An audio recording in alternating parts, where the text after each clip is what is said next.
Thank you all for letting me come here. Gabe, first I have to tell you, you speak exceptionally well. Yeah. That's a great gift. For a kid your age, you have no idea. It's really, really impressive. Very, very impressive. So, I don't really have to talk because Don told you everything about me. I'm not going to read that book. I don't need to. All right, so I was born in North Oaks, or in St. Paul, actually. I was born in St. Paul, St. John's Hospital. It's no longer there. I'm the fourth of 5 children. I had 2 older brothers. I have an older sister and a younger brother. So I was number 4. My mom, Virginia, my dad was Tom. He was a trust officer at the First Bank of St. Paul. And in those days, you didn't change jobs. So he had this job. He was a trust officer for 42 years. And he retired, actually, he retired when my age. He was 62 when he retired. But they were sticklers on education and the English language. And if we were allowed to play most anything we wanted to, they exposed us to a wide variety of sports. They didn't tell us to play one. They wanted us to see all of it. But the most important thing was if we didn't do well in the classroom, not get A's, but if we didn't do well and apply ourselves in the classroom, forget everything else. Education was number 1. That trumped everything regardless. So, as I mentioned, we were exposed to a wide array of sports. I happened to choose hockey. And we were lucky enough, where I grew up, we had a pond in the backyard. And in those days, it was normally frozen by Thanksgiving, and we would be skating. It was called McClanahan's Pond, right, Jay? McClanahan's Pond, because we had 5 of us. We all played hockey. We had everybody down there over Thanksgiving. It was a great thing to do.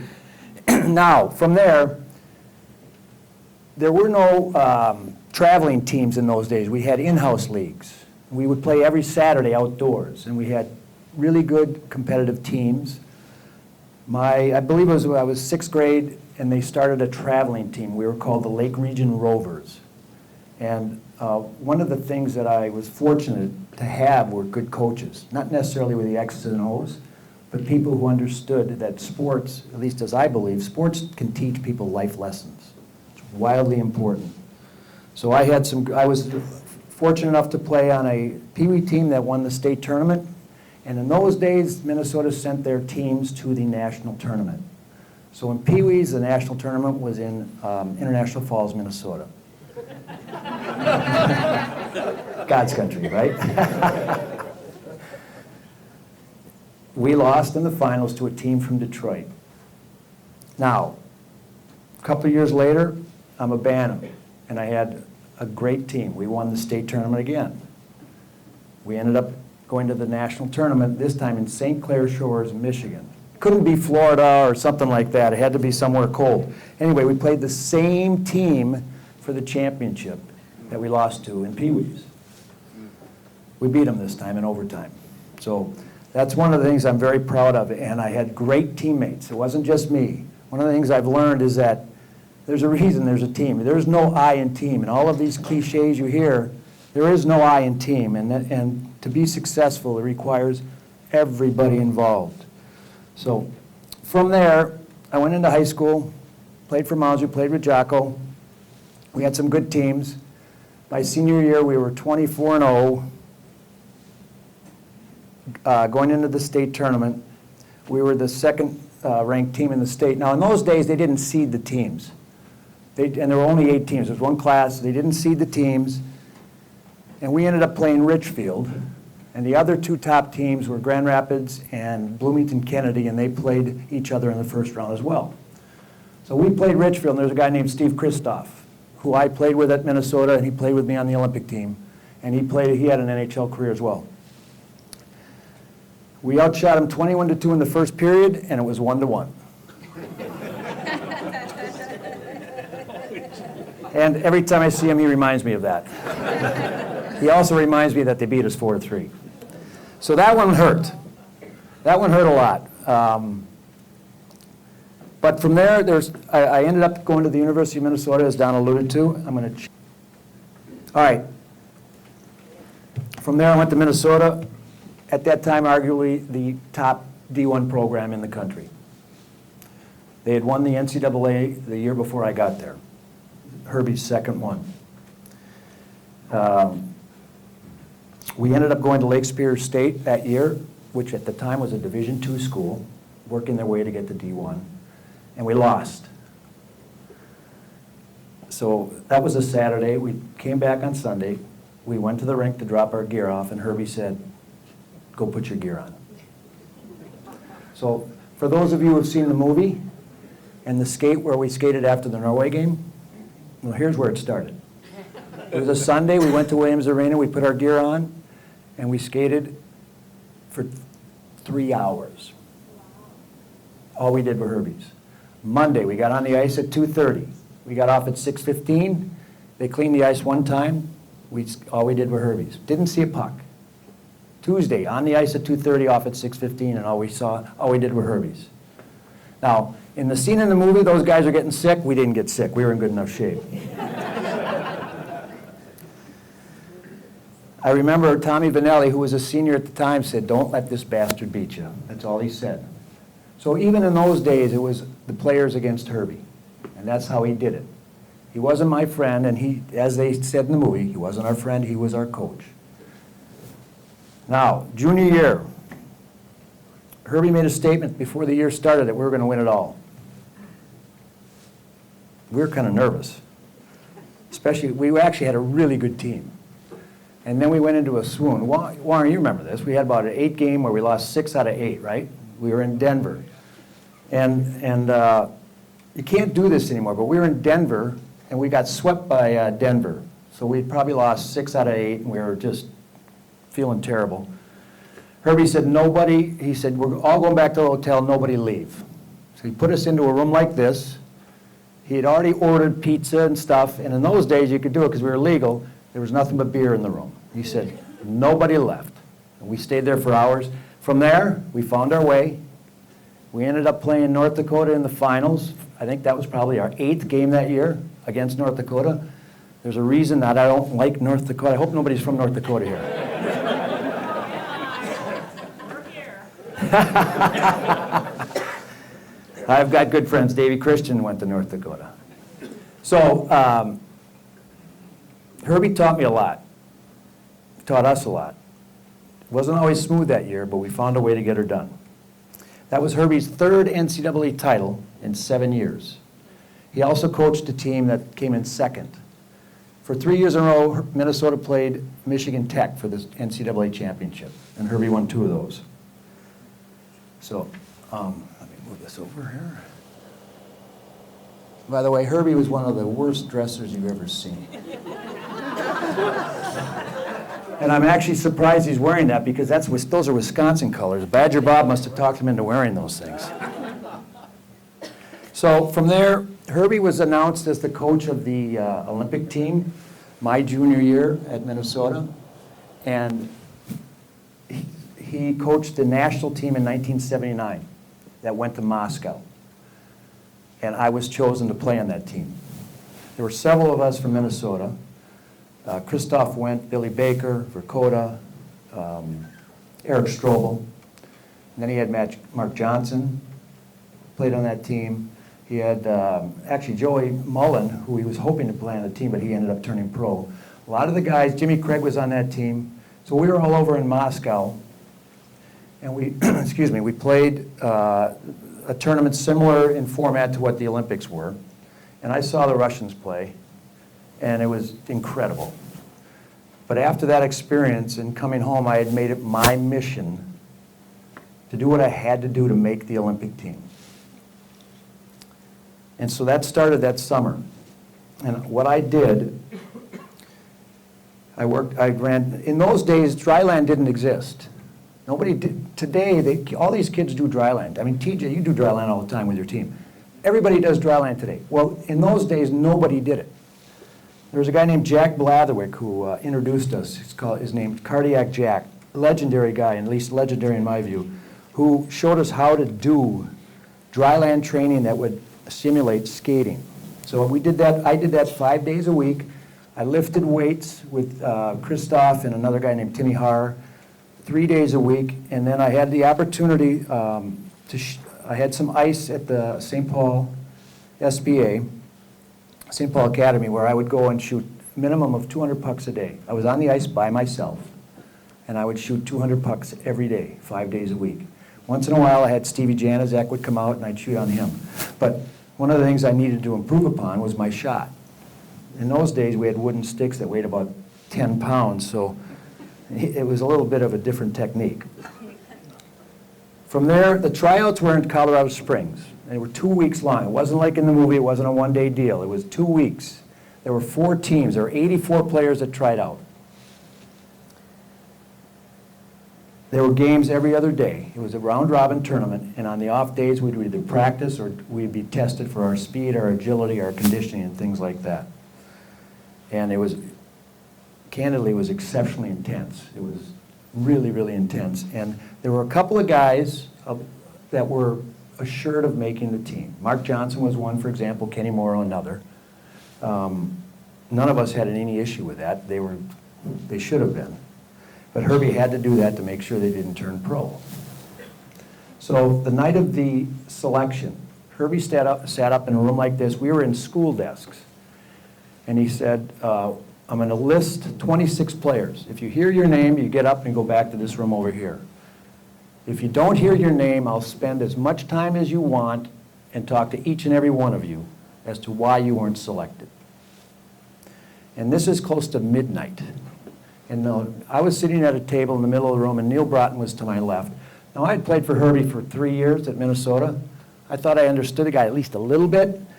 Well, the order in which he listed the players had no rhyme or reason. It wasn't geographic. It wasn't by age. It was craziness. And he had gone through 2/3 of the roster, and I hadn't heard my name. Broughton hadn't heard his. We looked at each other and said, what the heck? All of a sudden, he called Neil. So Neil got up. And then right after that, I heard my name. Now, you have 60 players who didn't hear their name, so you have to kind of try to maintain some composure and not go crazy. So I had to walk quietly. I walked through into the back room, and then it was a party. To be candid, accomplishing that means as much to me as winning a gold medal. It changed my world. It changed my life. And it just taught me that what I set out to do, to achieve, I had a plan, and I worked that plan, and I accomplished something that was really near and dear to me. The next day we had practice, first practice for the team, and Herbie said this. He said, you guys are going to improve more in the next 6 months than you have your entire lives, and here's why. We're not going to play the Canadian way. We're not going to play the North American style where we just go up and down in our lanes and we don't change positions. We're not going to dump the puck. He said, in basketball, you can't score if you don't have the ball. In football, you can't score if you don't have the ball. In hockey, you can't score if you don't have the puck. We're going to possess the puck. We're going to interchange positions. We're going to be creative. And he was right. He started doing some of this at Minnesota, but he really implemented it all on the Olympic team. It was the most fun I've ever had playing on a team because we grew not just as men, but as hockey players. And he allowed us to make mistakes, which was unusual because at the U he was highly critical at times, very much a taskmaster. But Herbie opened up his mind and he let us become far more creative than we ever thought we were possible. From there we went to Finland and played 2 weeks in Finland. And then we ended up playing Norway for 2 games where you saw the infamous scene. I have no idea if Silke and Verkota were in fact looking into the stands. But we weren't playing very well that day. And we did tie the Norway team, and we did skate for an hour after that game. And they did turn the lights out. But what's an hour of skating when we did it for 3.5 hours, 3 days in a row? At that time, I was 4th line at best. Now, Herbie selected 26 players. All 26 went to Finland. And he had a plan. Everything Herbie did was orchestrated and planned out. And so he told us, we're going to go with 26 players. We get back in early October, late October, early November, I'm going to cut 2 players, which he did. Then I'm going to cut 2 players right before the new year, which he did. And he left 2 players he was going to cut right before the Olympic started. Everything was out in the open. There was nothing hidden. There was no hidden agenda. And he would sit down with us. He probably sat down with us individually 3 times that year prior to the Olympic Games. The other thing Herbie did is, on top, we had played a total of 63 games, and 18 of those games were against teams from, at that time, it was called the Central Hockey League. That was it's like the American Hockey League. It was a top minor league hockey league. And those games counted in their standings. So these guys had to take it seriously. So we played 18 games, and we were 16-2. So candidly, we were good. And it was because of what Herbie was teaching us. Creativity. What happened was these teams couldn't keep up with us because we were so fast, we were quick, we were creative, we moved the puck. Those are attributes that I actually try to teach. I'm coaching at Blake now, and I push that hard. The puck moves faster than the skates, and that's what Herbie said. So we played a total of 63 games. All but 12 were on the road. We were never home, but we were 22 years old. We didn't have to go to school. We were getting to know each other. In spite of the fact that Herbie was kicking our tails, we were having a great time. And part of the reason we were having fun is because we were succeeding, we were winning. We were learning about ourselves, not just as individuals, but we were learning about ourselves as a team. So we went to Lake Placid in December of 1979 for a pre-Olympic tournament that they hold before every Olympic Games. Shockingly, we beat a Soviet B team, and we won the tournament. So things were going very, very well. We kept playing some minor league teams, and we ended up playing the Soviets in Madison Square Garden on February 9th, 1980. It was 10-3, and if you ever hear Al Michaels talk about it, it was 10-3 and it wasn't that close. That's true. I lined up against 3 legendary hockey players, Petrov, Mikhailov, and Harlamov, and I went up to Mark Johnson, who at the time was my centerman, and I said, "What the hell are we doing here?" That's true. Another thing that changed for me was after we came back from Finland, I was number 7 at the University of Minnesota. I was always number 10 as a kid growing up all through youth, and I was number 7 at Minnesota, and it's not a bad number, it's just a number I didn't like. So they gave me number 7 on the Olympic team, and we went over to Finland. When we came back from Europe, I requested a new number. And they gave me some options, and the option I took was number 24. And it was one of the best things I did because it changed my demeanor, gave me a brand new opportunity, and he also paired me up with Mark Johnson, who happened to be our best player. We called him Magic because he was our magic. He was hands down the best player on our team. And we just clicked. And I played with Mark the rest of the year. I ended up being the second leading scorer on the team behind Mark. He only beat me by 24 points. Throughout the Olympic Games, they had one line, Herbie kept one line together. If you've seen the movie, it's called the Conehead line, and they were in fact the Coneheads. They stayed together. It was Pavlich, Buzzy Schneider, and Johnny Harrington. And there were 3 right wings, Strobel, Silke, and Christoph. I played with 3 right wings in 8 games during the Olympics. But Mark and I played together from November on. I don't know why Herbie did that. I didn't get a chance, didn't ask him about it. It's hard to argue with the success of what he did, right? So we had after the game in Madison Square Garden, we had a meeting back in Lake Placid. And Herbie said, if we get a ton of breaks and play really, really well, we can win a bronze medal. If we get all the breaks in the world and play at the top of our game, we can win a silver. Forget the gold, the Soviets have the gold. And who are we to argue? So that was the day after we lost to the Soviets. As the tournament progressed, the Soviets were flat. They had to come from behind against the Canadians. They had to come from behind against the Finns. And we started out with 2 games. We had the 2 games we started with were the most important games of the tournament. Sweden, where Billy Baker scored at the end of the game to tie it. And then we had to play the Czechs, which was, at that time, they were the second-ranked team in the world behind the Soviets. So against the Swedes, the very first shift of the game, I was on the ice, and I jumped up along the boards in a corner to try to avoid a check. And I hit the boards, and I have a major thigh contusion. So bad that I ended up not playing the rest of the game. So I was in the locker room on my back with an ice pack on my leg when everybody came in and checked on me. And Herbie came in, and the scene in the movie doesn't truly do it justice. It was far more intense. That's true. Anyway, it was hard to argue with the result because we ended up winning the gold. But that's another thing I never talked to Herbie about. The guys from Minnesota were always afraid of Herbie. He was our coach, not our friend. But as we were getting older, we were finally starting to break down that barrier. So it was a sad day when he ended up passing away, I'll say that. Not just for me, but for our team and for everyone. So tournament progresses.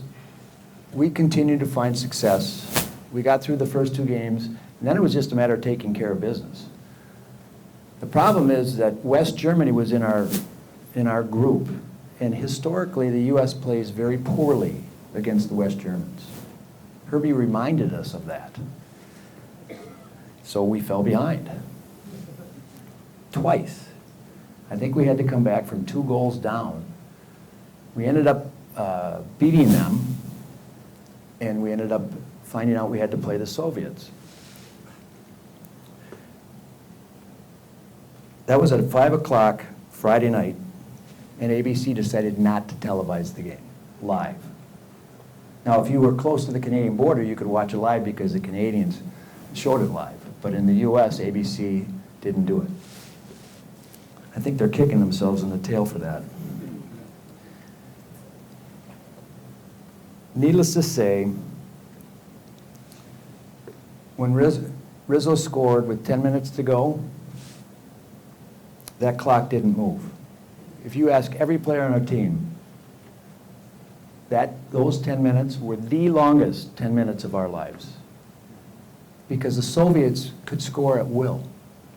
Things happened that day that never happened. They pulled Trachek after the first period. We were outshot 12-2 in the second period. We were only down by a goal. I don't know how that happened. Pucks would jump over their stick. They would miss passes. Things that normally don't happen, happened. I was asked recently when I thought we had the game in hand, when the clock went out. That's when I thought we had the game in hand. And that is very true. So then you had Friday night, we're done probably 7 o'clock. We didn't play again until Sunday at 11. 36 hours or so between the Soviets and the Finns. A lot of people forget we had to play Finland. So we had a practice on Saturday. It wasn't a long practice, but it was probably one of the hardest practices that we've ever had. Herbie wanted to make sure that we stayed in focus, that we didn't get ahead of ourselves. So he kicked our butts like he had a way to do. Then he walked in on Sunday morning at 11 o'clock. Well, we on the ice 11, so probably 10:45. And he walked in, paced back and forth. Now, Herbie always had a pregame speech. He was a psychology major, so he knew how to motivate. He was the best motivator best coach I ever played for. But he walked back and forth, looked at us, didn't say anything, just walked, turned to us and said, if you lose this game, forgive me for this. He never swore either, by the way. If you lose this game, you're going to take it to your fucking grave. Turned, walked to the door, said, your fucking grave. That's all he said.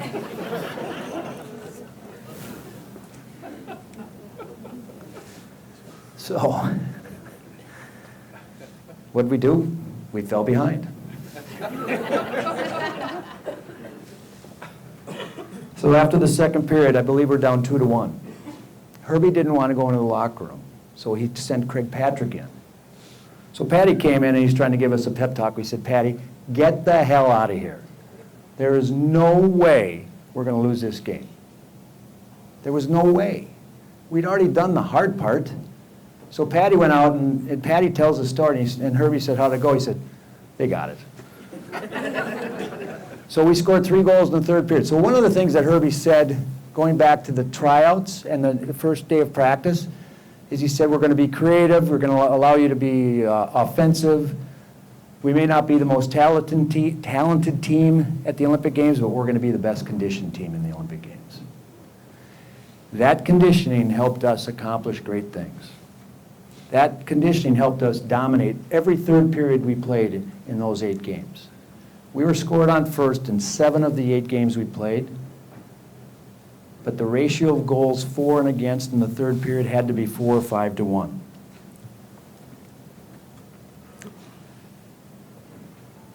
Conditioning changed everything. It made us who we are. It made us successful. It taught me a lot. Now, people want to say, we ended up playing Finland. Rizzo's, I ended up scoring the winning goal in this game. Rizzo scored the right goal. I just scored the last goal. People want to say, was it a miracle?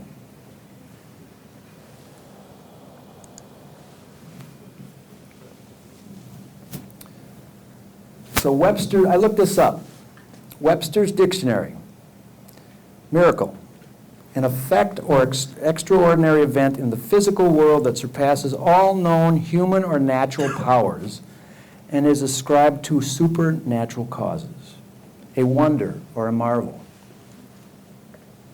I guess in that case you could call it a miracle. However, in my opinion, I know we prepared for 6+ months. We worked our tails off. The Soviets made mistakes that didn't normally happen. I also know that when success occurs when preparation meets opportunity.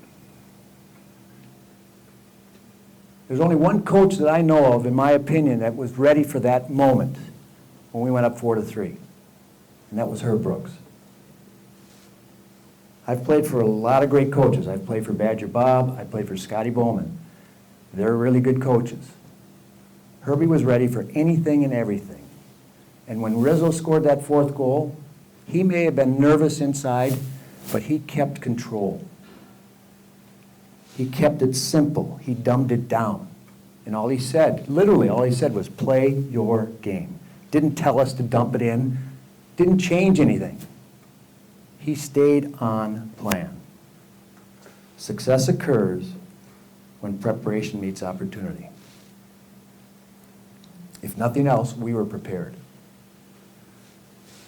You don't know when that opportunity is going to hit. You don't know when it's going to come. But if you're not ready, if you're not prepared, it's going to come and go before you know it.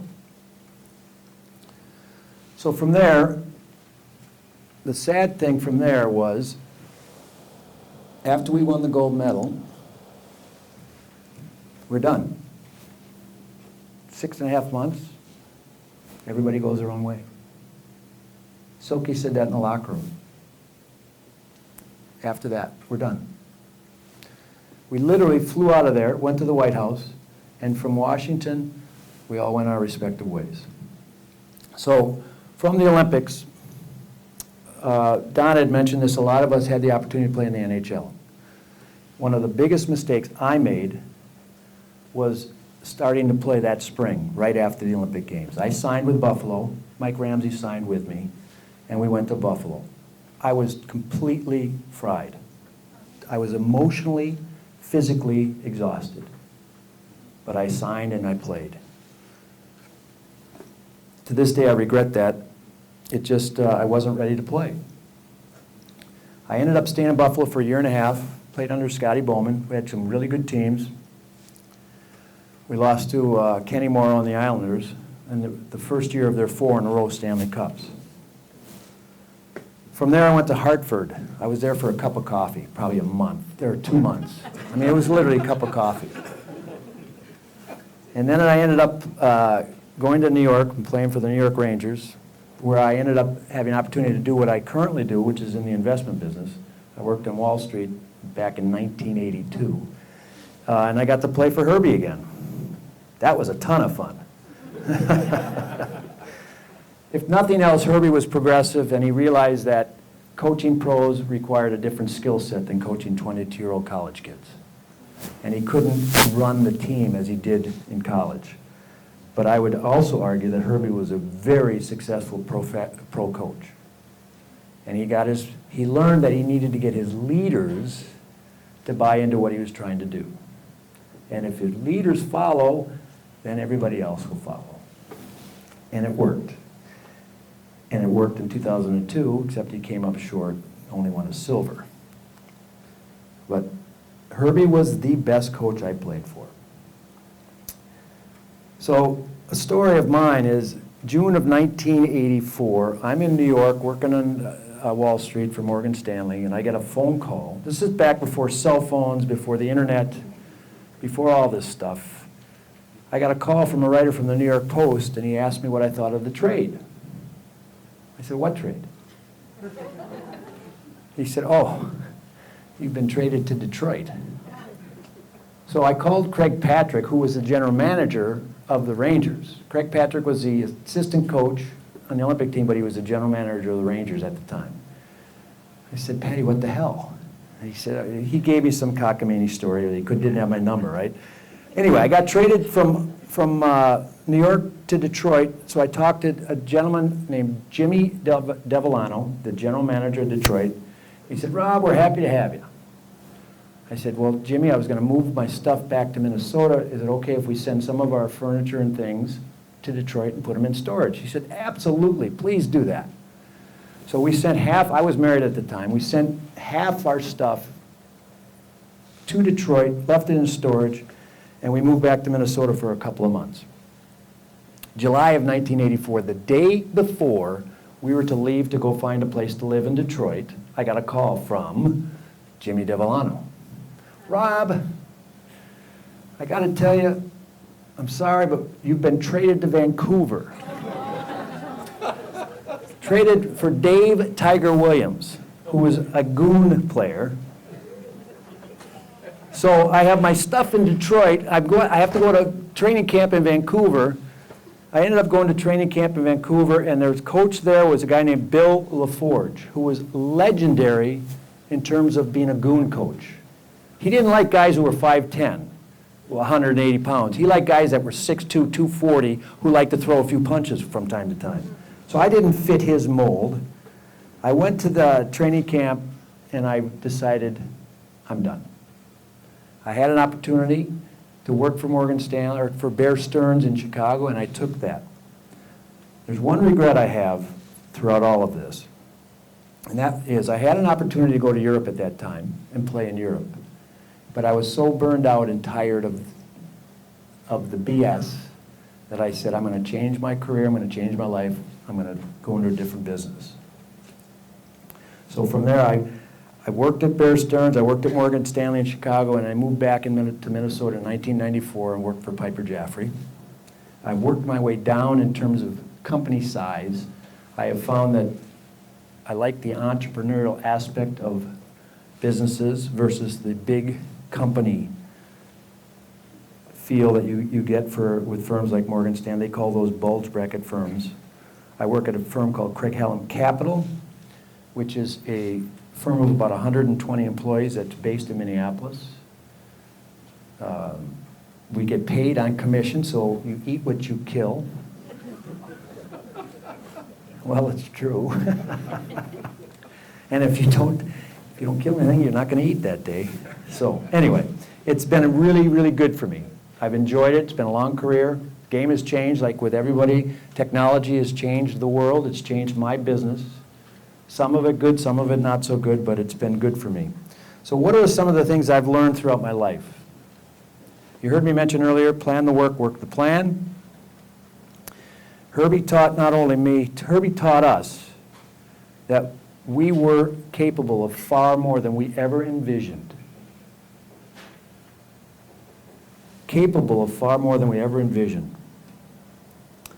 He taught us to trust the process, to embrace not the end result, embrace the process, and things will eventually take care of themselves. Whether we won the gold medal or not, that year would have been a phenomenal year.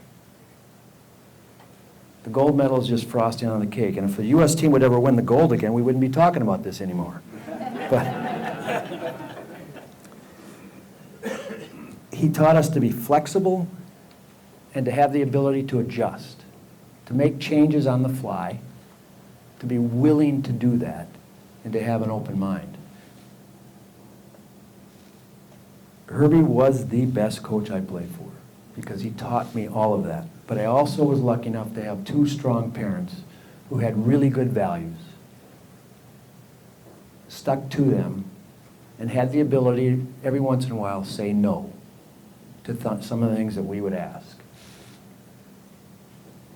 So I am currently coaching the Blake boys varsity hockey team, and I'm trying to instill in them what I've had the good fortune of learning.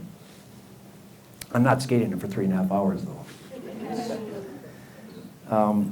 So all you young kids here, young men or young adults, just remember you're capable of far more than you think. It's not without its hard work.